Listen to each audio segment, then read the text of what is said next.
Our politicians, the law enforcement agency, our security agencies have all dented our image to the extent that it's not even redeemable at this point. Because where do we want to start from? Where? Is it Kemi Adetiba, who cannot proudly say I am a Nigerian? Someone who went on, thinking that the more she bashed Nigeria, we know that Nigeria is dented. The more she continues to say, oh, Nigeria, and say the truth, Nigeria is bad, our law enforcement will make her the prime minister or will take her, further in her political career. But unfortunately, that is not the case. She spoke of how the Nigerian police stole her brother's shoes and her brother's wristwatch. Did that even help our image in any way? We know it's dented. But other countries, are now seeing Nigeria in these lenses, in these, experiences that have been spoken about by different people. Even foreigners come to Nigeria. And at the airport, as they are landing in Nigeria like this, they are already asking them for bribe. They are giving them baptism. Welcome to Nigeria. This is a country of bribery and corruption. That is the kind of country we are in. You guys, we are here today because a court in the United States of America denied a former corporal in the Nigerian police permanent residency in the US. Imagine someone who has participated in bribery and corruption, someone who has, donated his own share of, his own share of bastardizing the country and its integrity, now wants to run away to the United States of America. I'm so glad I wasn't granted the permanent residency because we go there year together. We gather that year together. You see, I just wish that the United States, UK, and all of these other foreign countries continue to deny our politicians, people who have participated in bastardizing the integrity of this country. They continue to deny them visa. I'm so proud of what Trump is doing. Just that innocent people who are not politicians and who are not, into the security agency would share. They would take part in the suffering, but it's all for the greater good. Let's develop our country and leave US alone. That is why Trump has had the audacity to be asking an African president, I think the president of Liberia, you speak so fluent English. Where did you learn that from? Where did you school? Forgetting that English is the national language of Liberia.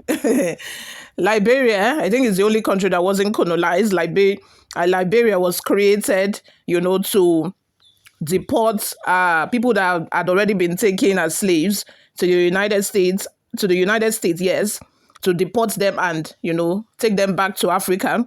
They took them back to Liberia, and forgotten that everything in Liberia was modeled after the United States of America. You guys, these people keep looking at us as inferior. I just pray that day comes when they will start looking at us as equals, because of the damage that our leaders and politicians have done to Nigeria and the African region. They do not see us as equal. They see us as subordinates. I saw the photograph that Trump took with the African leaders. It's as if he purposely invited them to humiliate them. He sat down while they were standing, and they were standing by his side like this.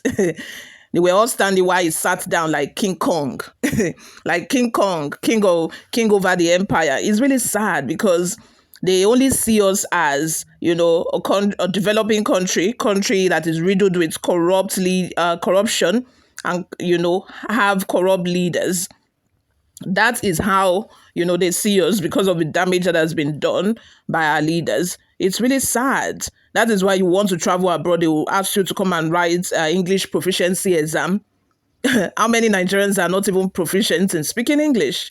Is English not a national language? And yet we still have to write English proficiency exam. Anyway, guys, before we delve right into the details of today's news, if this is your first time here or you have not subscribed to this channel, kindly click on the subscribe button down below. Turn on the post notification bell. Also, leave your opinions in the comment section as well. Don't forget to hit the thumbs up button. It's really very important because that way we're encouraged to keep giving you more reliable and authentic news. Encourage us by clicking on the like button down below. Thank you very much.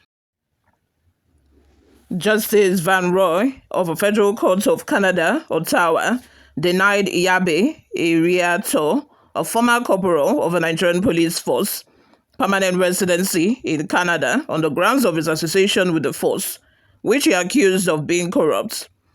Having been denied permanent residency by Immigration, Refugees and Citizenship Canada (IRCC), Mr. Iriato proceeded to court to seek judicial redress. The judge said the Nigerian police had a policy requirement for officers to rape, maim, torture, enslave, disappear, and murder Nigerians, adding all of these were in violation of a Rome Statute on crimes against humanity. Mr. Iriato, a member of a police force, was complicit in those crimes because he could not have been unaware of the repeated and systematic acts of violence and torture. The Canadian judge stated the fact that he remained within the force and because of his position, it was said by the minister as having made a significant contribution to the crimes. Mr. Iriato, however, denied the allegations, saying he was only a police officer and did not participate in the criminal activities of the force. Now, lie. Is it possible for you to be in the system and not participate? In his ruling, the judge stated that Mr. Iriato was inadmissible to Canada due to his previous ties to the Nigerian police. Mr. Iriato entered Canada illegally through the land borders from the US in October 2017. He voluntarily joined the Nigerian police in June 2009 and rose to the position of corporal. The ex-corporal was also assigned to checkpoints during two past elections in Nigeria, including the 2015 presidential election. He was also assigned to the now disbanded Special Anti-Robbery Squad (SARS) in Ikeja for a period before leaving the force in 2016.